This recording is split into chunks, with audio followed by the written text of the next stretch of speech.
Hello and welcome to Panther Sports Zone. I'm Dorian Waller. And I'm Caleb Carter.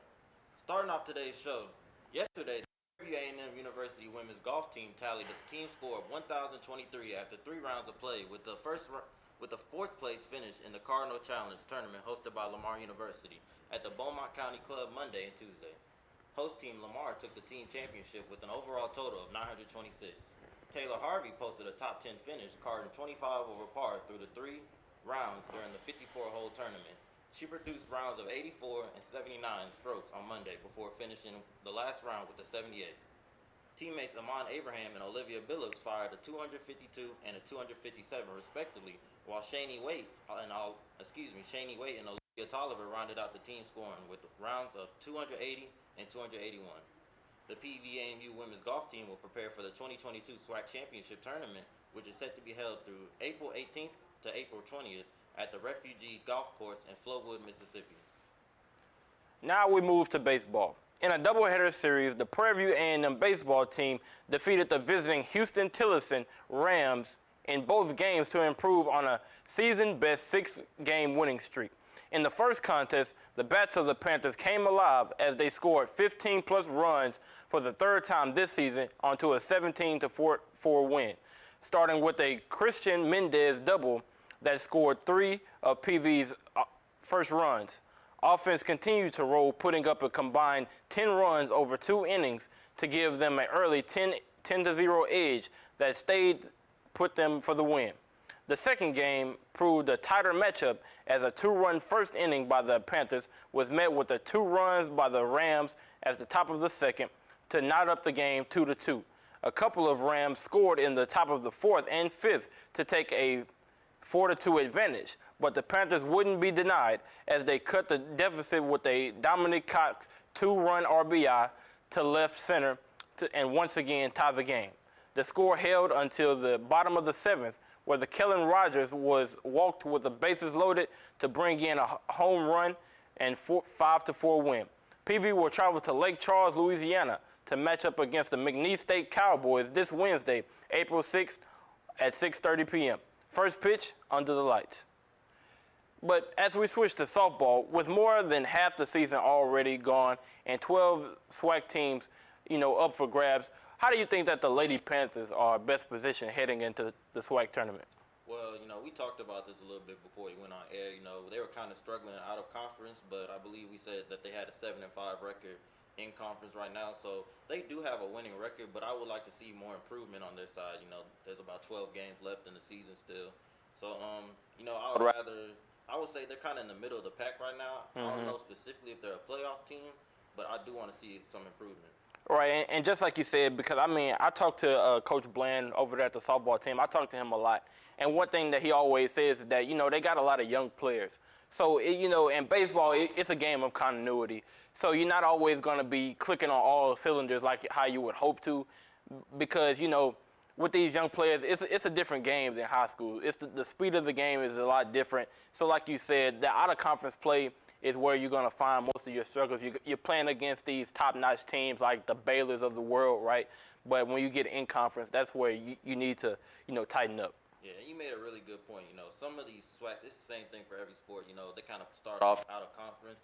SWAC teams tend to struggle out of conference games because, the bigger schools, they usually go for the bigger prospects and everything. So it's kind of a struggle for our SWAC teams, but when it gets into conference, when you're playing people that are sort of, you're expected to defeat and expected to be on your level, that's when you have to tighten up. So I wouldn't harp too much on those start of the out of conference games.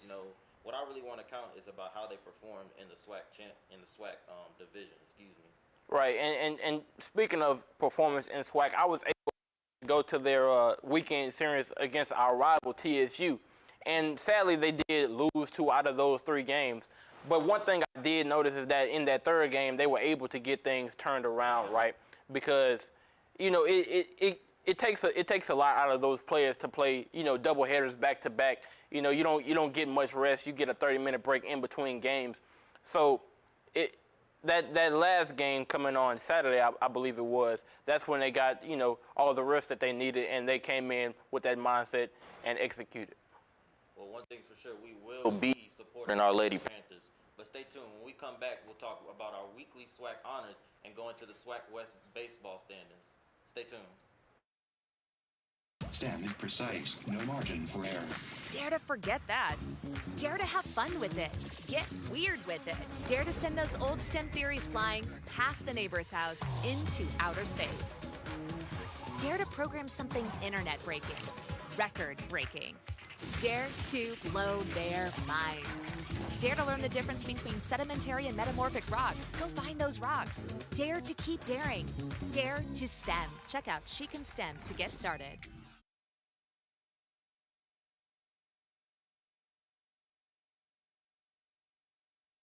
STEM is precise, no margin for error. Dare to forget that. Dare to have fun with it. Get weird with it. Dare to send those old STEM theories flying past the neighbor's house into outer space. Dare to program something internet-breaking, record-breaking. Dare to blow their minds. Dare to learn the difference between sedimentary and metamorphic rock. Go find those rocks. Dare to keep daring. Dare to STEM. Check out She Can STEM to get started.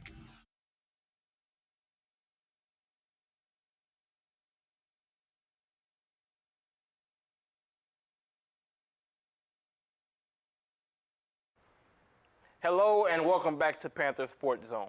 This week's SWAC baseball honors include Mississippi Valley State's Draylon Holmes and Bethune-Cookman's Luis Liprath, who earned Hitter and Pitcher of the Week. Holmes hit an even .500 over 5 games, driving in 11 RBIs, scoring 9 runs, while hitting 4 home runs, along with 2 doubles and 2 stolen bases.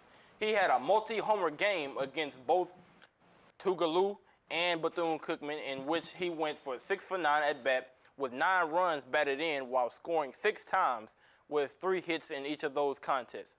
The pitcher of the week, Liprath, posted another exceptional Friday night start for a critical series opening with win for the Wildcats against Mississippi Valley State.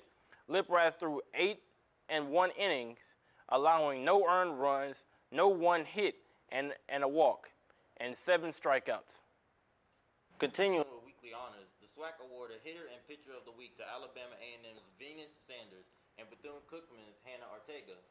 Sanders had the best week of her career, slugging 1.400 and posting a 40% on base percentage over the course of 3-game series against Alabama State.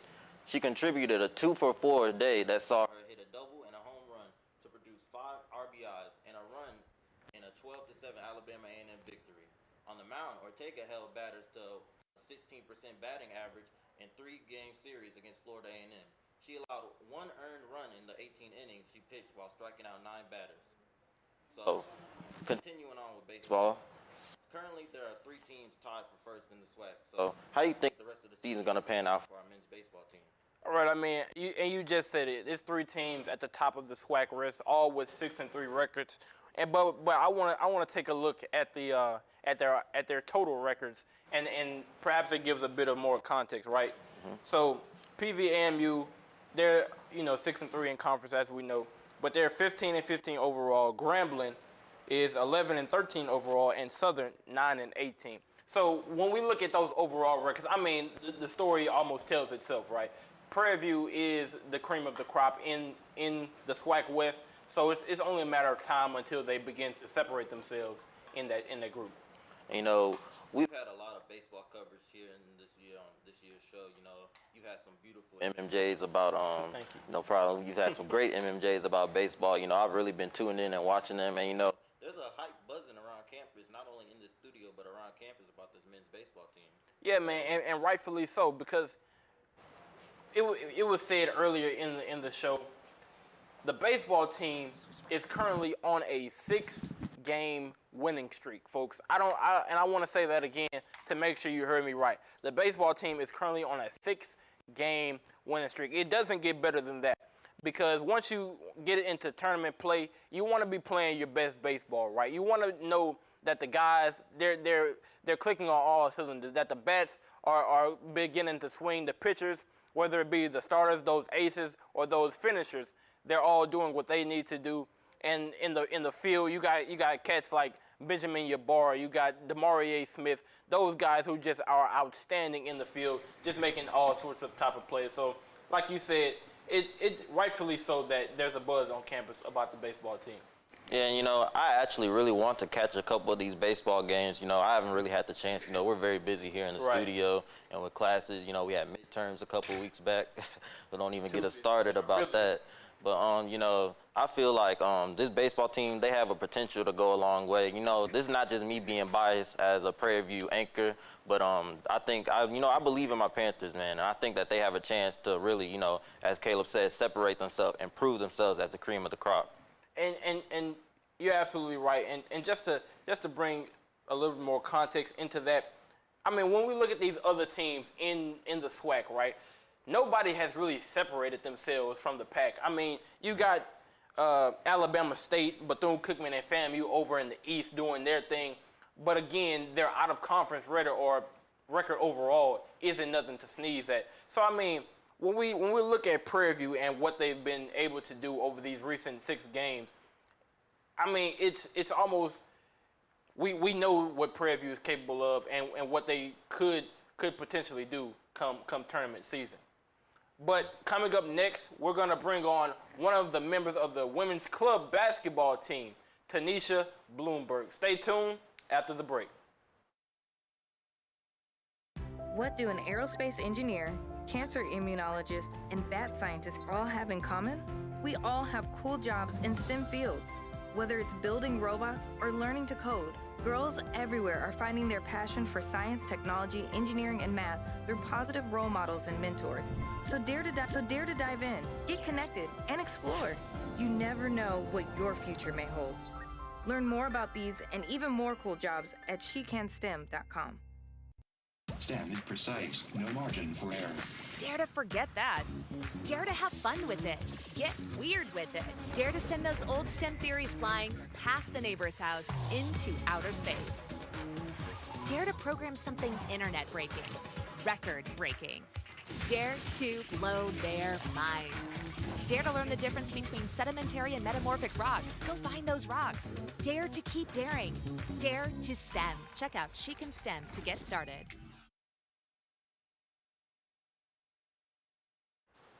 Hello and welcome back to Panther Sports Zone. Joining us today, we have Tanisha Bloomberg. Excuse me for getting that wrong earlier. I want to make sure we got that right.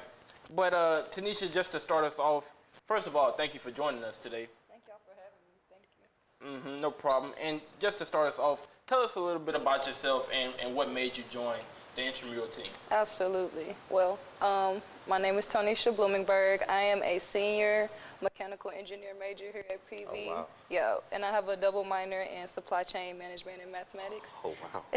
Right. Gulfport, Mississippi. You give you a hand of applause Thank right there. That's a lot. Thank you. Yes. I am from Gulfport, Mississippi, and it's really not much to do out there, so I grew up playing sports. I have a love for sports, so when I had the opportunity to play basketball again, I had to go for it. Right. Had to. And so when did you start playing basketball exactly? I started playing ball around 5, 6 years old. I was very young. So you fell in love with it almost instantly? Absolutely. Absolutely. Right, and to go along with that, because we talked about it a little bit off camera. You're a senior here, and the intramural team got released because of some revenue issues and COVID during 2019. Absolutely. But you said that you had to jump into it as soon as they came back to campus. So what is it that made you want to join the team and just get your feet out there? I was really invited to come to tryouts by a friend. Okay. Because the boys team initially had started it, had brought it back, and then they had to bring the girls back. Right. Bring the boys back. It's only right to bring the girls back. So that's how that happened. Okay. Yeah. So I know we just talked about the team being kind of disbanded in 2019, Yeah. but I know y'all have aspirations for nationals this year. Absolutely. So what are your thoughts about that? I'm super excited for nationals. The girls have always went to nationals, but they never made it past the first round. But I'm very confident in my teammates and myself, and I think we're gonna bring back the championship. Okay. Now, when we talk about the intramural team, right? It's something that everybody may not have their eye on, right? Because we always think about, when we think about sports, we think about the school teams, right? We think about the basketball team, the football team, but how is it, playing for the intramural team and receiving that support? Because I've been to the games, and you guys do have some nice crowds. So how is it, seeing that? We absolutely do appreciate the fan base that does come, because like you said, especially with being a women's team, you don't see a lot of people filling the crowds, especially for any sports or anything like that. So having the fan base that we have to come see us, it's nice. I feel like it's a pretty good crowd. We'd love to see it grow. We'd always love to see it grow, but. So y'all have a game coming up, Texas Southern. I am kind of technically a second-generation Prairie View A&M student. My father went here, and so that rivalry, Texas Southern versus Prairie View, it's been here, and it's intense. It's been here for a long time. So can you give us a couple of your thoughts on that game coming up? Absolutely. So we just played that game this past Sunday. Oh, okay. Yes, sir. No, it's fine. Absolutely. We just played that game this past Sunday, and that was the playoffs for the entry into the championship, and we won. Yes, we won. So it was awesome. It's always that hype between PV and TSU, so we had to. Yeah. So I mean, but because we know that TSU isn't the only competition that you guys have. You guys compete against these other intramural teams, say like Lone Star, I believe, and other teams that's just slipping my mind right now. But how is it competing against these teams who you may not have expected? Absolutely. So yes, we did have the opportunity to play against Lone Star College and Rice University, and of course TSU this past season. We really, and when I say really, I'm speaking about my teammates and I, but we go into every game as if we're playing TSU, as if we're playing whoever. We are always going to play our hardest to the best of our abilities. Okay. That leads to winning basketball for sure. So I've seen a couple of y'all's practices. I'll be in the rec center sometimes, and I'll kind of sit down and watch y'all's practices. Can you take me through the process of y'all's practices, the intensity of it? Absolutely. So usually we have practice held on Tuesdays and Thursdays from 7 to 9. We usually take that first hour to work on fundamentals, so we'll do layups, jump shots, anything like that. And then we usually use the second half to go through our plays of what we're going to run offensive and defensively. Right, and I want to talk a little bit about, because you're not only an athlete, as we know, as you just said, your major was mechanical Mechanical engineering. Mechanical engineering. Let me tell you, because I have a friend of mine who's that same major, and I send my prayers to you guys for all the work that you have to do. But I mean, how is it that you manage, being a mechanical engineer, being an intramural basketball player, and not only that, you're in the legendary House of Vision. Yes, so how is it that you juggle all of that? It's beautiful. Like, literally right after this, I'm going to practice for the house because we have a show that's coming up tomorrow, April 7th, and then I have basketball practice right after that. So it's all about, it can be done. It's time management and discipline. Right. That's the two biggest things. Right, and just a quick follow-up, because the House of Vision is a modeling troupe. Yes, sir. And you also play for the basketball team. Yes, sir. I know it can be a little tough, right? Because absolutely. I know you gotta look your best for the troop, but also you gotta maintain certain guidelines for the basketball team. So how is that? It's fun, man. Like, just the biggest thing that I would say is just the practices, getting to practice on time. I may have to be a little 30 minutes late to practice due to basketball practice, due to going over anything with the house. But my teammates and my coaches, they all know that I'm coming. I may come in with my heels on from practice, but I'm going to be there. Right. So it's just all about balancing. Yes, sir. So to kind of finish off my set of questions, both the men's and women's intramural teams for basketball have been doing absolutely great this season. I want to congratulate you guys. Thank you. So is there a little bit of a rivalry between you and the men's team? Do y'all guys talk a little trash? Because I know y'all both practice at the same time.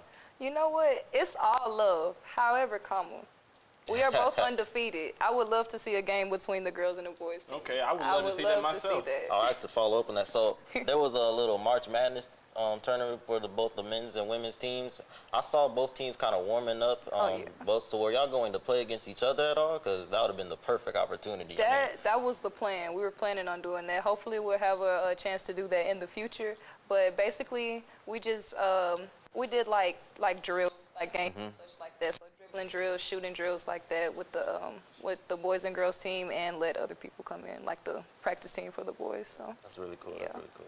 Okay, so seeing as you guys are undefeated, and we all know that you have national aspirations, so tell us a little bit about the game plan heading into nationals. So the game plan headed into nationals is to win. That's Right. that's the goal. So offensively and defensively, I feel like we're pretty sound and structured in that, and we just have to apply what we've been doing this whole season. We've been in season since January, February, so just carrying it out, finishing strong. That's really the biggest thing. Right, and real quick, because to speak on finishing strong, this is your senior year. I'm not sure if you plan on doing anything past senior, like maybe graduate school or anything like that, but how we want to go out on a good note. But tell us a little bit about maybe your favorite memory being here at PV so far. I have so many. I'll just speak from freshman year, Panther camp. I feel like that's really important for any incoming freshman for Prairie View. I'm jealous. Never got the chance. I'm either. so sorry, because that really was like the foundation of a bunch of beautiful memories that I have created here at Prairie View. So I'm gonna have to go with Panther camp just the whole week. Right. The whole week. Can I ask your favorite basketball memory? My favorite basketball memory, just in practice, being with my teammates. They so funny. They're so funny. Like, and if we're just playing, like when we're scrimmaging, that's my favorite time, playing against them. You know, we talking a little mess back and forth, and whoever loses has to run. So. Oh man. Yeah. So that just y'all hard scrimmaging. on each other out Oh, there. absolutely. But Nobody it's ever all wants love, to tough love. Right. Tough love. Right. Well, I mean, I think that's it for me. Dorian, you have anything? I think I'm good as well. Thank you. Thank y'all. But real quick before we end, because I know you're involved in so many things. So is there anything that you want to say to the people at home watching about anything to look forward to? Man, look forward to us bringing that championship back, and thank y'all for tuning in. All right. and we thank you for joining us. I mean, it was really a pleasure talking to you. Absolutely. Thank And- y'all. And that'll be it for Panther Sports Zone. Make sure you tune in every Monday, Wednesday, and Friday at 5:30 p.m. Once again, I'm Caleb Carter. And I'm Dorian Waller. We're signing out.